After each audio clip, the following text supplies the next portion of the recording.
I know you're going to find them just as fascinating as I do. Let's get on to the first one. This is what I'm going to retell first is basically a backstory to an actual story that involves a very notorious house, for lack of a better word, called the Boleskine house, which is where Aleister Crowley was supposedly at one time lived and performed certain magical rites. And Boleskine House sits on the southeast side of Loch Ness and has a history of death dating back to the 10th century, when, according to legend, it was built atop the ruins of a Scottish kirk that burnt to the ground with its congregants trapped inside. And this was only the beginning. The house, along with 22 acres, is up for sale for 500,000 British pounds. This was updated as of April 2019.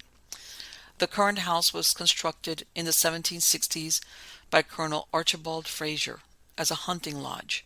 The original hunting lodge was expanded continuously by the Fraser family until 1830. All the rooms were situated on one floor, with 4 bedrooms, a kitchen, lounge, drawing room, and a library. It even has a tunnel leading from the cellar to Boleskine Cemetery that sits at the foot of the hill below it. The purpose of the tunnel was perhaps for a grave watcher to alert the master of the house to any body snatching that took place. Beyond that is Loch Ness, of Loch Ness Monster fame.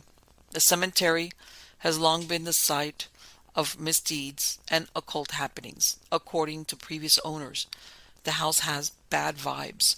Apparently, the executed head of Lord Lovat can be heard rolling around on the floor. This fueled local legend even before Crowley moved into the house. Aleister Crowley bought Boleskine House from the Fraser family in 1899. The house at that time was known as the Manor of Boleskine and Abertarf, after the name of the local parish. While living there, he called himself the Laird of Boleskine. He went there to seclude himself and perform magical from the Book of Sacred Magic of Amberline the Mage, a grimoire translated by his mentor, founder of the Hermetic Order of the Golden Dawn, Samuel Little MacGregor Mathers. It was during this time that Boleskine that Crowley became famous for spiritualism and black magic practices both around Scotland and later the world. Sometime during this period, Mathers called Crowley to the Hermetic Order of the Golden Dawn in Paris. He left without dispelling the, quote, 12 kings and dukes of hell, end quote, he had summoned, and many locals blamed the house's unlucky history on evil spirits left behind. Crowley himself, never one to admit a mistake, even conceded that the rituals he had performed at Boleskine House had gotten out of hand. Crowley described some of the odd effects of the ritual were having on the property as it was performed. Quote, one day, I came back from shooting rabbits on the hill and found a Catholic priest in my study. He had come to tell me that my lodge keeper, a total abstainer for 20 years, had been raving drunk for 3 days and had tried to kill his wife and children. I got an old Cambridge acquaintance to take Rosher's place, but he too began to show symptoms of panic fear. End quote. Crowley's housekeeper's 10-year-old daughter and 1-year-old son died mysteriously and abruptly. Crowley even tells of a local man he had hired for general labor going mad and attempting to kill him, and a local butcher accidentally cutting off his own hand while reading one of Crowley's notes. Despite these clear signs, Crowley continued to work on the ritual, going so far as to deny visits from friends for fear of their safety. Shortly after Crowley left for Paris, the locals began to murmur about the dark black clouds hanging in the skies around the Boleskine House, many residents going far out of their way to avoid traveling near the building. Upon his return to Boleskine, Crowley immediately felt the change in his estate. Even his protege had fled the property while he was gone. He again went to his diary and wrote the following. Besides these comparatively explicable effects on human minds, there were numberless physical phenomena for which it is hard to account. While I was preparing the talisman, squares of vellum inscribed in Indian ink, a task which I undertook in the sunniest room in the house, I had to use artificial light, even on the brightest days. It was a darkness which might almost be felt. The lodge and terrace, moreover, soon became peopled with shadowy shapes sufficiently substantial, as a rule, to be almost opaque. I say shapes, and yet the truth is that they were no shapes, properly speaking. The phenomena is hard to describe. It was as if the faculty of vision suffered some interference, as if the objects of vision were not properly objects at all. It was as if they belonged to an order of matter which affected the sight without informing it." End quote. Crowley spent little time at the house, instead leaving shortly for New York and then Egypt, where he would again attempt to contact his holy guardian angel, this time claiming success. The Boleskine house then changed hands many times. However, it still wasn't free of dark energy. The various owners all reporting strings of terrible luck. One prominent owner, British film star George Sanders, sought to build a pig farm on the property. The venture failed. His partner was sent to jail, and the animals starved to death. In 1965, another owner, retired Army major, committed suicide in Crowley's old bedroom using a shotgun. Anna McLaren, his former housekeeper, described the scene. Quote, "When I came up and went in the front door, there was this little bone at the front door, and they had this little doggy, Piggywig was his name. And I said, 'Where did you get that, Piggywig?' Because they had this huge fridge, and there was nothing in it. I took the bone, and I just threw it. I went to look, and there the Army major was in front of the big mirror, and his head was off. So I was so scared that I did run quite a distance, and I said, 'The major shot himself.' Anyway, I told the detectives this, and they said the bone was of his skull." End quote. This kind of strangeness went on for years, leading believers of the mystical and the occult to believe that the house had become a sort of portal, the unfinished ceremony leaving an open gateway to worlds unknown, spreading the activity from beyond the confines of the house itself and into the surrounding area. Strangely enough, the first recorded appearance of the Loch Ness Monster coincides with the beginning of the end of Crowley's legacy. Frederick William Holliday, one of the most well-publicized Loch Ness Monster investigators, having published 2 books dedicated to the search for the creature, made an assessment in the 70s that the monster acted itself much like a supernatural creature, leading him to rethink his stance on its origin. Instead, Holliday postulated that the creature's apparent self-concealing phenomena was evidence that it could possibly be related to the aftermath of Crowley's preternatural F-up. In 1934, Crowley was declared bankrupt after attempting to sue an artist who called him a black magician. Addressing the jury, the judge said that in all his years in law, he had never heard such dreadful, horrible, blasphemous, and abominable stuff as that which had been produced by the man, referring to Crowley, who describes himself as the greatest living poet. In the decade that followed, Crowley became addicted to heroin and died of a respiratory infection at the age of 72. His nurse and another witness report his last words to be, quote, "Sometimes I hate myself." End quote. The paranormal happenings in the house did not cease after Crowley's death. In fact, word of the Boleskine house notoriety began to spread like wildfire. One of Crowley's most famous admirers, Led Zeppelin guitarist and occult enthusiast Jimmy Page, purchased the house in the early 70s, knowing the importance the property had played in the formative years of the magician's career. In 1975, he gave an interview to Rolling Stone magazine where he described some of the bad vibes he got from the building. Quote, "There were 2 or 3 owners before Crowley moved into it. It was also a church that was burned to the ground with a congregation in it. And that's the side of the house. Strange things have happened in that house that had nothing to do with Crowley. The bad vibes were already there. A man was beheaded there, and sometimes you can hear his head rolling down. I haven't actually heard it, but a friend of mine who is extremely straight and doesn't know anything about anything like that at all heard it. He thought it was the cats bungling about. I wasn't there at the time, but he told the help, 'Why don't you let the cats out at night? They make a terrible racket, rolling about in the halls.' And they said, 'The cats are locked in a room every night.' Then they told him the story of the house. So that sort of thing was there before Crowley got there. Of course, after Crowley, there have been suicides, people carted off to mental hospitals." End quote. When the interviewer went on to clarify that Page himself never had contact with the spirits, Page cut in with, "I didn't say that. I just said I didn't hear the head roll." He went on to tell the interviewer that he preferred not to discuss the issue further. Though never actually residing in the building for long periods of time, Page instead had it lived in by a longtime school friend by the name of Malcolm Dent. Malcolm describes the living situation as a constant and definite feeling of a strong presence trying to get into you. Despite this, Malcolm lived and raised a family in the house, while simultaneously ignoring as much of the strange activity as possible and fending off the weirder groups of Crowley devotees who would creep into the property at all hours of the night. Jimmy Page sold the Boleskine house in 1992, and it was for a time used as a bed and breakfast. Either the strange occurrences in the building have since settled, or the latest batch of property owners have been decidedly quiet about the activity. Likewise, sightings of the Loch Ness Monster have dwindled to very few since their heyday in the 1900s, culminating in the BBC's confident proclamation of disproving the myth in 2003. But what if, as Holliday thought, that the monster in the loch was a different kind of monster completely?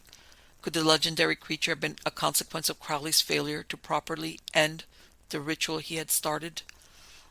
And further, what exactly became of the Boleskine house and its mystical energies?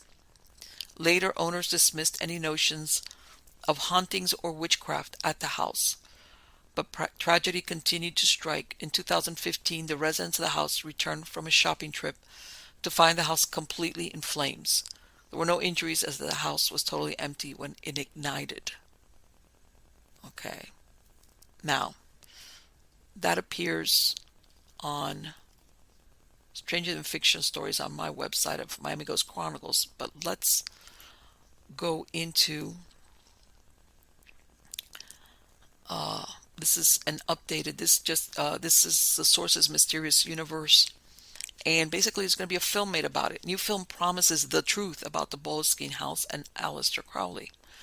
Most people would think a film titled The Beast of Loch Ness would be about Scotland's Loch Ness Monster. Those familiar with Aleister Crowley still remember he liked being called the Beast, and his residence at Boleskine House on Loch Ness made the building famous. Those folks would be right in guessing that The Beast of Loch Ness contains much about Crowley. However, all would be wrong in guessing the movie by Scottish filmmaker Ashley Cowie is all about Crowley.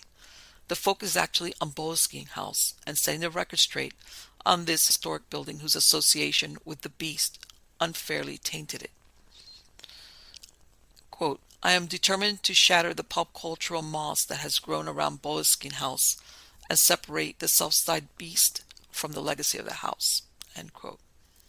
Ashley Cowie recently told the John O'Grout Journal he wants to highlight the massive restoration that was done after multiple fires destroyed much of Boleskine House in 2015 and 2019, and then correct the fake news that has become attached to it by Crowley, former owner Led Zeppelin guitarist Jimmy Page, and various occult activities linked to it.